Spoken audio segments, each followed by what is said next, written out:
3 things before I start. 1, I'm reading bullet points that are on my doc that I'm turning into Canvas so you can see what I'm reading. 2, I've already recorded this video. It was 14 minutes long, so this video is not going to be as detailed. If you want more details, I'll find a way to get you that 14-minute video. However, I can't give you that right now. And 3rd, I only had like 12 hours to do this because it wasn't on the modules page, therefore I did not realize it was due tonight. So I'm so sorry if this seems rushed.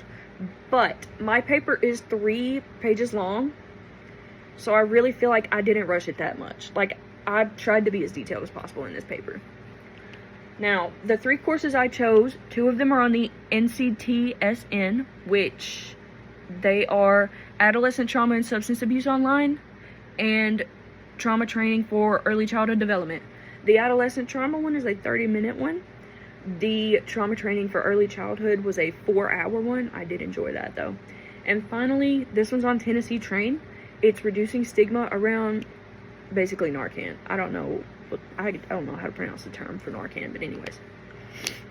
So, something I learned from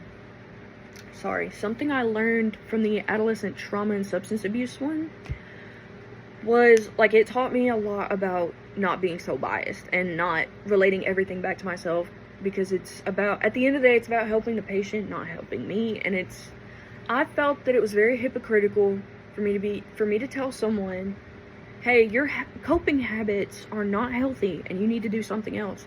When I was younger, I had some pretty unhealthy coping habits. No, I did not abuse substances. I didn't do drugs. I did not drink alcohol. However, I did have unhealthy coping mechanisms. So yes, I felt that it was hypocritical for me to tell someone who was my age, like, hey, you don't need to do that. So I learned a lot of personal development, personal growth, and professional development.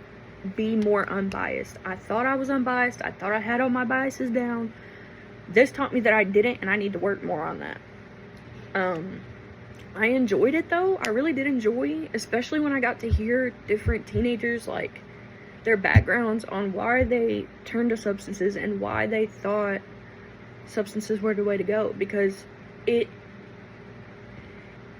helped them cope with their feelings and emotions and not remembering some of the trauma and the terrible things that had happened to them, and that's why they turned to it. That's why they thought it was a cure. It's not a cure. It's temporary, and it does not help in the long run. So moving on to Trauma Training for Early Childhood Development, which was also on the NCTSN. This one really taught me a lot. I'm going to try to talk quickly, though. So it was a 4-hour program. It talked about basically infancy, development, and how your relationships as an infant, how you're treated as an infant, can not only impact how you grow up and how you develop mentally, but also how you caregive and how you treat your children in the future.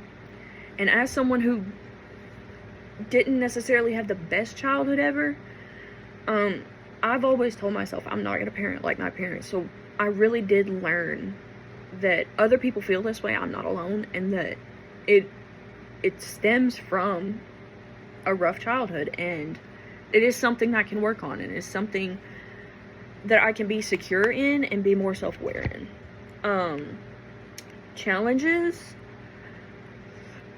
wise, I mean, I didn't really have any challenges with this one. It was pretty good. I really liked it a lot. I learned a lot. I really enjoyed when it talked about ghosts in the nursery, which are like the traumatic things you experienced when you were younger, versus the angels in the nursery, which are the good things. One thing that really stuck out to me when they were talking about the ghosts was that they talked about how, as humans, your brain goes into fight or flight, which means you're going to remember the trauma more than you are the good times, because it traumatized you a little bit. Like, you remember it more. I really it really taught me a lot, and it taught me that other people feel the way I do.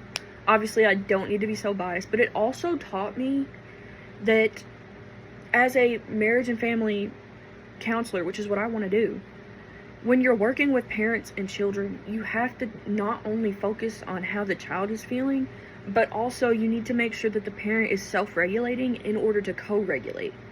As in, like, if a parent is constantly stressed, running around, no stability, a child is going to feel not as secure in their environment. So it is important that they can co-regulate and that a parent can regulate their feelings and emotions in order to help their child regulate theirs.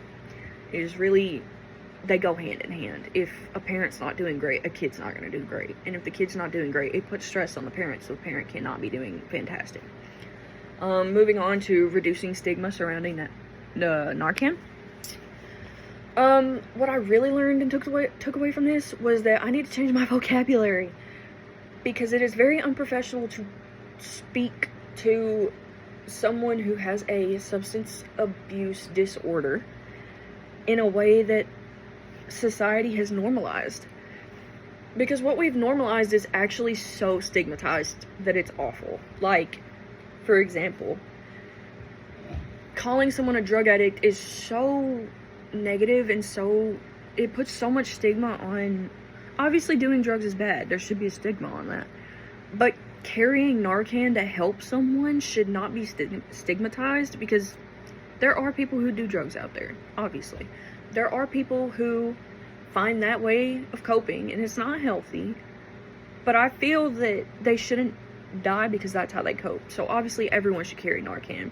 And I really do think that changing the way that we look at things and the way that we talk about things would benefit society so much. We would have way less stigmatization.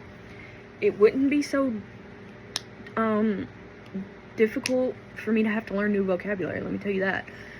Because everyone grows up hearing drug addict or abuser, user, things like that, and it's really not a healthy. It's obviously very negative, so it's very not healthy for a patient to hear, especially a healthcare provider, talk like that. If a healthcare provider is talking to a patient like that, and a patient's thinking, man, this is supposed to be the person that I can turn to. This is supposed to be someone that I can trust and who's not going to judge me. They're going to help me. And if they feel judged, they're not going to want to help. They're not going to want to get help, and they're going to feel hopeless and feel like they can't get out of that. So I really do feel that professional development-wise and personal growth-wise, I learned that I need to change my vocabulary to not only benefit me, but to benefit my future patients. Because at the end of the day, again, it is all about how your patients feel, how you treat them, and how they do things. You know, you want to better them, and you can't better them if they feel like they can't trust you. You have to develop relationships with people. So, I enjoyed this one too, because it taught me a lot about how I need to change my vocabulary and work on better professional vocabulary, because it's so unprofessional to be negative towards a patient. It's so unprofessional, and I don't want to do that.